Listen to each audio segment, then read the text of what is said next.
In this episode, we look at proof of work versus proof of stake and have an interview with Matt, the stake pool operator from EcoPool.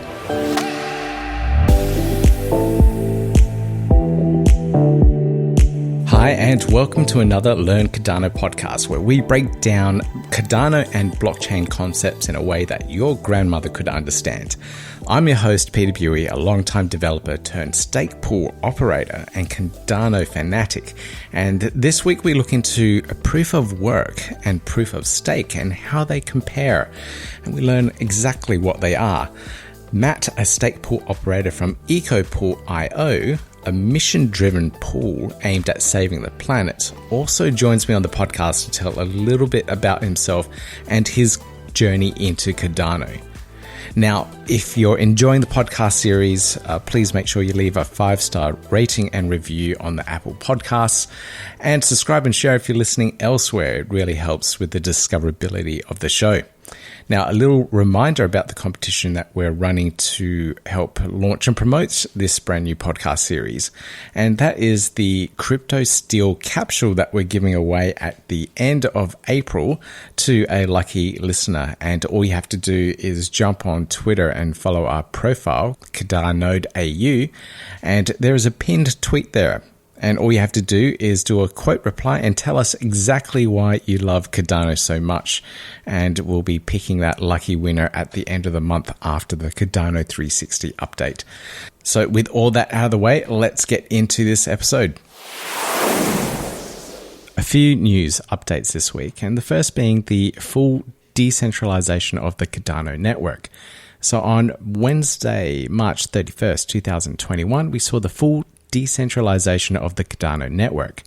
What this means is that IOHK, their federation nodes are no longer producing any ADA for the network, and the entire community of stake pools, all 2,457 of them, are now in control of the staking process and the production of new ADA tokens in the ecosystem. There is still an issue with a portion of the big stake pools controlling a large portion of the circulating ADA, and the small pools completely missing out. Some of these small pools would never actually produce any rewards for the delegates. Now, with so much ADA being controlled by these operators that run multiple pools, it is hard to see how this system is really decentralized, considering all of the ADA is being delegated to these large pools. So as a delegator to stake pools, it's really important to look at these smaller pools and help balance out the system and decentralize the network just that little bit more. Now, I'll be doing a video in regards to choosing an appropriate stake pool and explaining all the ins and outs that you need to look for when delegating to a pool. So please make sure you check out the YouTube channel, hit subscribe and hit that notification button, and you'll be notified as soon as that video comes out. In other news, NFTs, or non-fungible tokens, these unique tokens that are created on the network, are completely one of a kind, and Space Buds were released last week. And we saw them sell out, I think, within a 24-hour period. They were the first NFT to be launched on the Cardano network, and it was quite exciting to see the sales go through. I managed to grab one. I got a space dog. It's not incredibly rare, but I'm still happy to see it, and I'll be making t-shirts out of it. I couldn't think of anything more practical, so I'm making merchandise t-shirts, which you can purchase from our online store. Now, I've been watching the online auctions for the Space Buds on their Discord channel, and it's really interesting to see how it's been put together. Basically, you can go to Discord, their Discord channel, which is an online chat program, and you can basically bid on the Space Buds that are being auctioned for simply by communicating within the chat program. And one of the elephants that is being sold at the moment is going for just over 9,000 ADA. That's incredible. And this is all done without smart contracts. It's done with just the Discord platform itself and the auctioneers managing the process there. So we won't see smart contracts come into play for a little while until I think July, August, and that's when the website would be in full swing and people will be able to trade on there. But in the meantime, if you really want to get in on this SpaceBuds action, you need to sign up to the Discord and look at the auctions that are happening there. It's quite exciting to see and really good to see this type of activity in the Cardano space. Now, another NFT, Cardano Bits, little 8-bit characters that were created, sold out within 50 minutes. So I think all those people that missed out on SpaceBuds wanted to jump on the Cardano Bits bandwagon and get their little 8-bit characters. Now, this, like I said, sold out within 50 minutes, and there were a couple of hiccups along the way with server issues and even the Yoroi wallet timing out. So not the smoothest experience as claimed by many Twitter users in complaining in regards to the purchasing process. So it's a little bit unfortunate to see, but still exciting to see this type of activity on the Cardano network and people participating in NFT sales. Now, I don't know if we'll see many more NFT sales because of the issues that people were having and the fact that it's all being done without smart contracts, which is quite interesting. Now, the creator from SpaceBuds did share how they did the SpaceBuds NFT sale in a Medium blog, and I will post that up in the show notes. So if you're interested in the technical aspects of how it was done, please check that one out. So that's it for this episode's roundup of the news. So let's get into the main topic. Popular blockchains such as Bitcoin and Ethereum use a process called proof of work to validate transactions on their blockchain. The work done by the miners helps to maintain the integrity of the network and introduce new coins to the ecosystem. Now, there are certain devices that are used to mine Bitcoin. They're called ASIC miners, or application-specific integrated circuits, which are specifically created to mine Bitcoin. With Ethereum, graphic processing units, or GPUs, are usually used to provide the computational power. That's why you're seeing such high prices for gaming video cards that are produced by AMD or Nvidia and are slowly pricing out gamers out of the video cards industry because these GPU miners keep on buying up all the stock. One of the very popular AMD brand video cards, a Radeon, I was hoping to get myself for my own computer so I could have some high-end graphics for some of the games I play, but they're completely sold out and it's extremely hard to get any of them. And the miners usually snap them all up because of the power that they provide to mine Ethereum. Now, over time, the difficulty of mining Bitcoin or Ethereum does increase. So in the early days when people were mining Bitcoin, they could use their computer, a standard everyday computer back in 2009, and use that to mine Bitcoin. But as time progresses, those blockchains actually have an inbuilt mechanism where the difficulty of mining the blockchain becomes harder and harder, meaning you need more processing power. Now, the amount of computational power that is required to mine Bitcoin, let alone the electricity factors, have increased so much that Bitcoin is basically needing the amount of electricity that it takes to power small countries such as the Ukraine or Sweden or even Malaysia to actually mine Bitcoin. And that is a lot of electricity. In fact, it's estimated to be around 135 terawatt hours per year. That's an incredible, absolutely incredible amount of power. If we look at those countries I just mentioned before, the Ukraine is estimated to use about 128 terawatts. Sweden uses 131.9 terawatts. and Malaysia uses 147.21 terawatt hours per year. Now, they're pretty large numbers, and Bitcoin sits right in between them, and it is absolutely huge. It's extremely unsustainable and very costly to the environment, and even countries like China have started banning mining of cryptocurrencies because of their high energy use. That energy could be used for something a little bit more productive, such as heating and warming and keeping people alive, running hospitals, anything else really. Now, in comparing this to proof of stake and what Cardano provides, it's completely different. Instead of providing computational power to validate the blockchain, proof of stake requires users on a network to stake or delegate or appoint their ADA to a server, and that server is called a stake pool.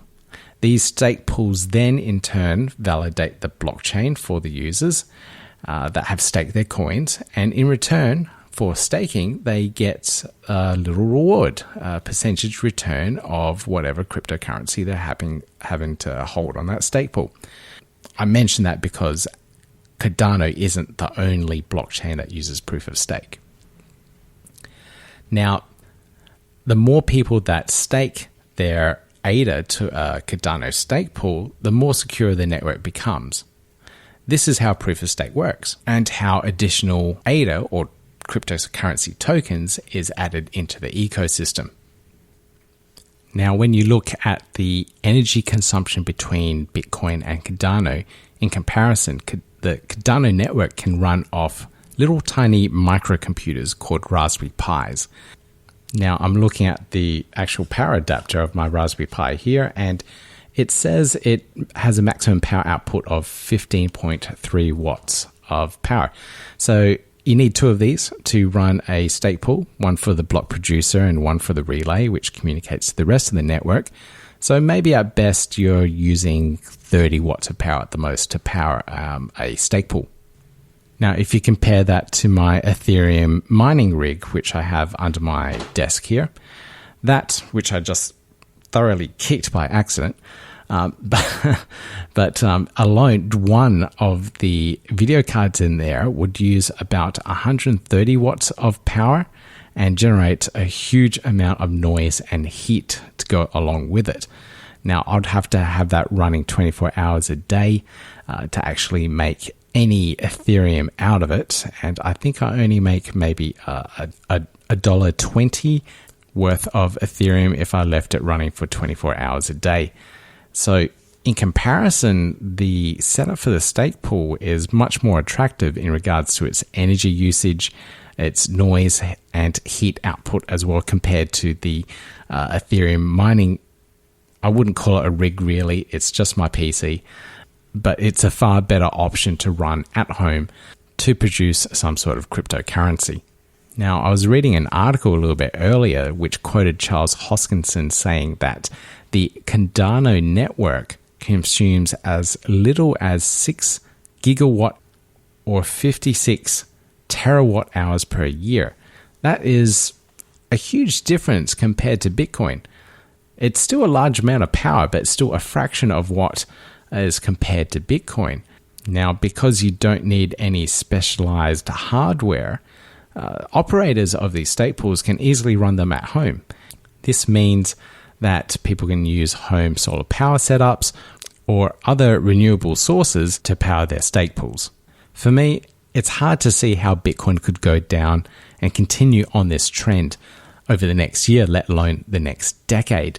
The amount of power that it would use in a decade's time could be an astronomical amount of electricity. And that's something I don't really want to see. It makes the proof of stake protocol and blockchains such as Cardano much more appealing. Now with that, let's get into this interview with Matt from EcoPool, talking about his mission-driven pool to save the planet. So Matt, thank you so much for joining me on the podcast. Can you tell all the listeners and viewers a little bit about yourself? Yeah, hi, thanks for having me. I'm the stake pool operator of EcoPool, and EcoPool is run from New Zealand. So I live in New Zealand, in Northland, and I'm originally from Germany. And I live here with my wife and my 3 boys. And about 5 months ago, I started EcoPool. So how'd you get into the crypto space then? So you must be quite interested or heard of it a long time before if you got into it like 5 months ago.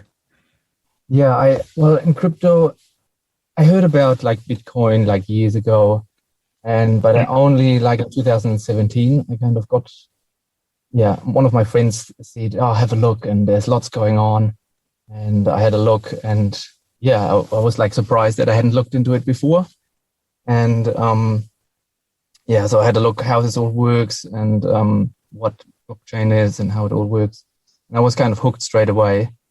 And a few months later, Cardano came up, and I looked into it, and it kind of just made sense to me how they developed this blockchain.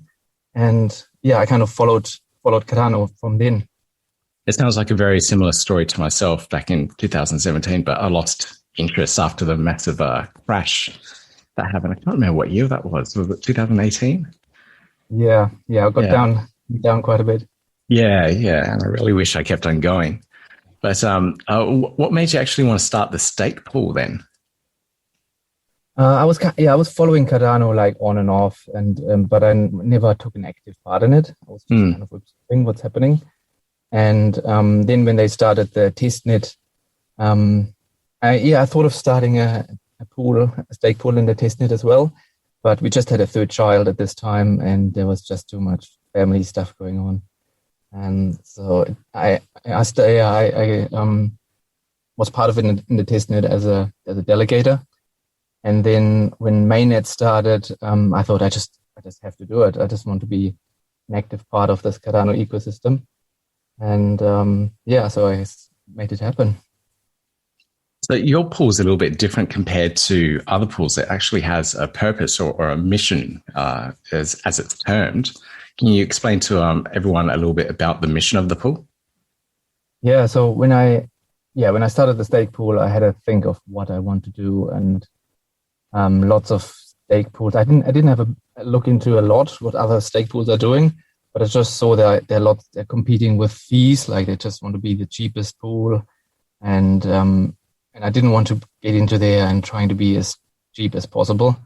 And I thought I want to do something that goes beyond the ecosystem of Cardano, and so I decided to start a stake pool that donates monthly for the environment, basically. Yeah, so every month. I'm making a donation to charity for the environment, and my goal at this point is to choose a variety of trusted charities that have like an active project, like for example planting trees or cleaning oceans. But I also want to donate to charities that kind of drive politics and drive politics, like for example Greenpeace or WWF. And in the future, I'm planning to implement like a voting system that my delegators can vote and choose different charities that they think EcoPool should donate to. But I haven't got there yet. No, that sounds really cool. I'm assuming you're going to build it on Cardano or something, or you just build it into your website. Yeah, I guess once the smart contracts is working, I haven't looked into it in detail, but there might be options where implementing a voting system like that is made a bit easier, or maybe ideally, if there will be an option in the future, like in Daedalus Wallet, where you can interact with your delegators and maybe make some polls or something like that. But I'm not sure if that future will ever be available. But, Well, it's certainly something to think about, and it would be quite interesting if that happened. But, I guess you could always build it into a website as well and just interact with your delegators that way. So there are options of doing that. Definitely. So what is the actual setup behind your pool, considering that it's eco-friendly? Is it solar-powered or wind-powered as well? And is it in the cloud? Are you offsetting it? So what's the setup? So I've got a few servers running at home, and they're running on the grid at the moment, just with our normal grid supply. But our power supplier is 100% renewable energy, and but I'm getting all the parts together to set it up so that the EcoPool servers run off grid on a solar system, so that it's independent from the grid. There can't be any power cuts or anything like that, and that's going to be set up in the next few weeks, hopefully. That's fantastic to hear. I'm assuming you have a good internet connection there as well. Yeah, it's quite a good internet connection. I have two internet connections as well. So I've got a broadband, a wired connection, and also a wireless connection.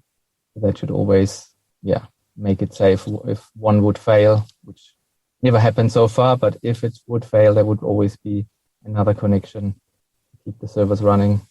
Yeah, you never know. So you said you have a couple of servers at home. Are they like computers, or are you running on Raspberry Pis? What's the details there?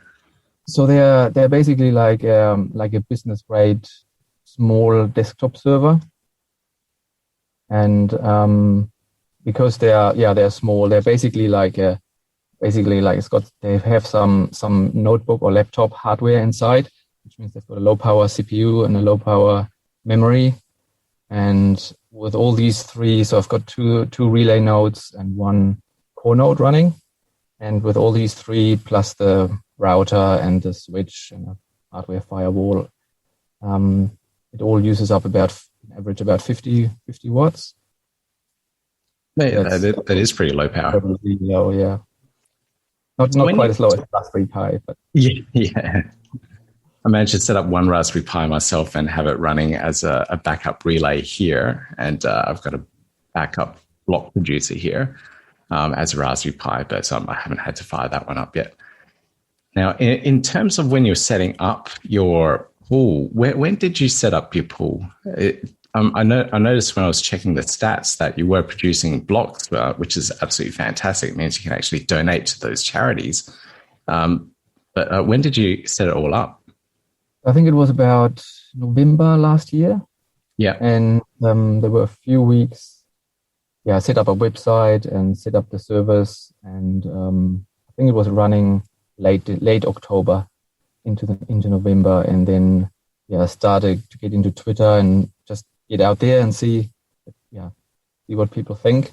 And I had a few delegators straight away, which was amazing. And then December was the first month where EcoPool produced blocks. December was the first month where we could do a donation. It was amazing, and it was like about $100, I think.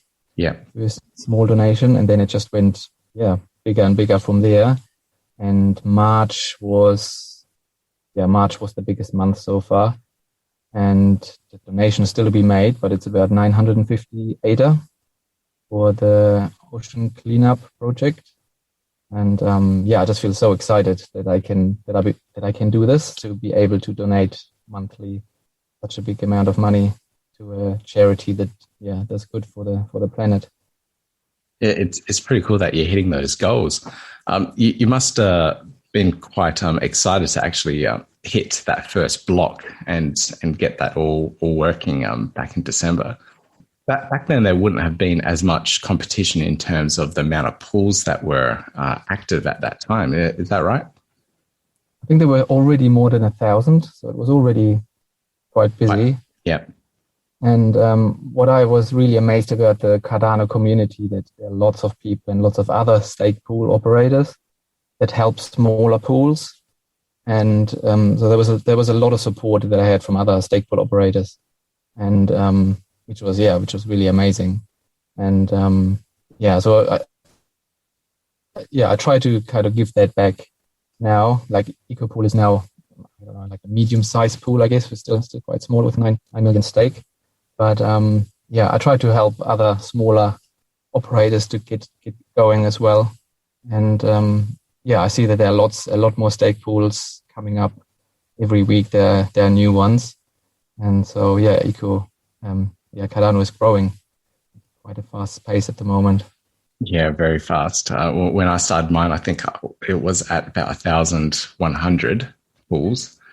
And yesterday when I checked, it was 2,300 and something Wow. pools registered. So it's quite a phenomenal growth over the last months, but exciting to see in the space. You got any tips for people that are starting a pool at the moment? Yeah, I think you need to be patient. I think it takes time, and it takes time to, and I think you have to, try to get out there and try to advertise your pool in many different platforms. Like I did quite a lot on Twitter, I think, which seemed to have helped, but I haven't got into Reddit yet. But apparently, community on Reddit is really big as well, and get out there as much as you can and wait for the first block. It's a good feeling having the first block. And, it just confirms that everything you've done is working. And the very strange thing is that a lot of people that are setting up these pools, we are technically minded. You have to know how to run and operate servers, but suddenly you have to switch your mindset and market the pool and advertise and all these weird things that a lot of us DevOps and system architects just never have to worry about. Yeah. So my background is in electrical engineering. So I designed electronics and embedded software for the automotive industry for the last 10 years or so. And I had never done anything with marketing or online advertising or anything like that. So that's a bit of a learning curve, definitely. It's nice to have things that take you out of your comfort zone, though. Yeah, definitely. All right, Matt. Thank you so much for this interview. It's been an absolute pleasure. How can people find out more information about EcoPool and how can they contact you? Yeah, the best start is probably on my website. That's ecopool.io. And from there are links to like other pools, for example, to see more of the stats. Right. Fantastic. Thank you very much. Now, I hope everyone got something out of that interview. And I think my main takeaway for that is to be patient. It might take many, many months before we produce a block on our own stake pool, but hopefully we get there sooner than later and start producing some blocks for our delegators. Now, all of the links and resources that were mentioned in this podcast episode can be found on our website, cardanode.com.au. There you find the links to the podcast and the episode notes and everything else that we've spoken about. That's it from me this week. Until next time, please make sure you delegate to the smaller stake pools and support those people that are supporting and contributing back to the community. Thanks. Catch you next time.